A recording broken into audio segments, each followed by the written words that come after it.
Hello everyone, today I'm going to show you a quick scroll animation that you can make using just HTML, CSS, and vanilla JavaScript. So let's get started.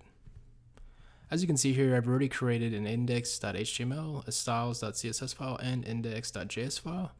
I'm currently just importing the style sheet and index.js file.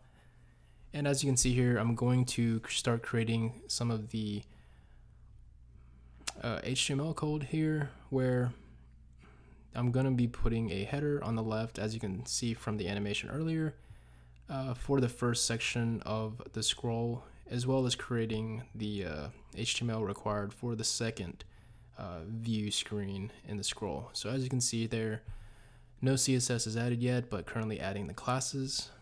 And then we'll continue adding the styles here in CSS. Keep in mind this video is fast forwarded so that you guys can just skip the HTML skeleton setup as well as the styling fairly quickly, and then we can get into the index.js file for the actual animation code. So as you can see here, I'm currently creating two sections at the moment and just styling it using 100 view heights as well as 100 view widths, with a little bit of flexbox thrown in there just to center the text, roughly 50% of the width. So as you can see here, currently adding some classes just for some styling, and then later on you'll see that I'm going to be updating one of the classes here just because of I had forgotten to put it here in the HTML file beforehand. And then after I've set that up, you will see that I've created both the sections using Flexbox and having two views with roughly a 100 view height for the height property there. So as you can see there, that's just the static version of our site. I will update the CSS classes really quick right now, and then we'll be moving on to the JavaScript portion of the application. So as you can see there, just forgot to put a CSS class.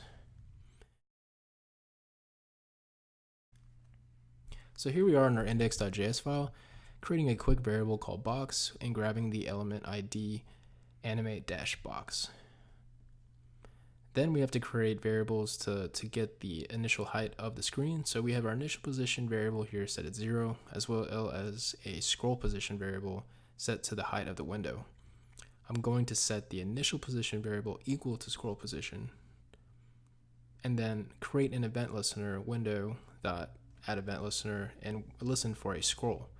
So within the scroll, I'm going to create a function here which creates another variable where I update the scroll position equal to the offset in the y direction. So the user is going to have to scroll the height of the first view height of the first view 100 height, which is going to be greater than the initial position, which is the current height of the page. And so I've only offset it by about 10%. So once it's greater than that, it will trigger this class.add and create a box.animate class, where we are going to add it here in our CSS file. So once we create that CSS animate class with the animation of about 2 seconds here, we create a fade in keyframes class. We're gonna have to create the keyframe, name it fade in up, and then add our 0 to 100% transition, where it transitions from an opacity of 0 to 1, and it translates in the y direction 300 pixels there back to 0. So this is going to create the scroll effect, as you can see here. We scroll down and we have a simple scroll effect. So that wraps up our video. If you guys enjoyed this, please like, comment, and subscribe, and let me know what types of videos you guys want to see in the future.